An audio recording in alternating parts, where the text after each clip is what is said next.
காலையில டிஃபன் மட்டும் செஞ்சு வச்சுட்டு என்ட்ட வீட்டுக்காரு சீக்கிரமாவே வேலைக்கு கிளம்பிட்டாரு. மதியத்துக்கு மட்டும் ஏதாவது செஞ்சுக்கம்மா அப்படின்னு சொல்லிட்டு கிளம்பிட்டாரு.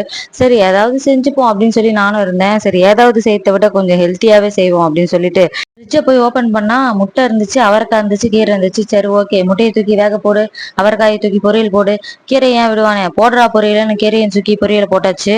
அப்புறம் மனசாட்சி தொட்டு சொல்லுங்க. எஸ்பெஷலி வந்து ஹவுஸ் ஒய்ஃப்ஸ் இன்க்ளூடிங் நானும் தான்.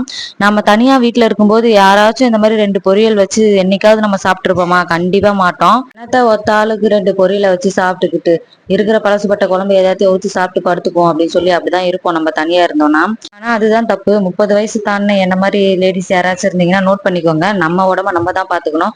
2 டெலிவரிய பார்த்து நம்ம உடம்பு ஆல்ரெடி ஸ்பேர் பார்ட்ஸ் எல்லாமே ரொம்ப டேமேஜா இருக்கும். அதெல்லாம் வந்து நம்ம தான் வந்து தேத்தணும். ஹெல்த்தியா சமைச்சு சந்தோஷமா சாப்பிடுங்க. ஏன்னா நம்ம நல்லா இருந்தாதான் நம்ம குடும்பத்துல இருக்கவங்களும் நம்ம நல்லா பாத்துக்க முடியும். சுவர் இருந்தால்தான் சித்திரம் வரைய முடியும்ன்றத ஞாபகம் வச்சுக்கோங்க.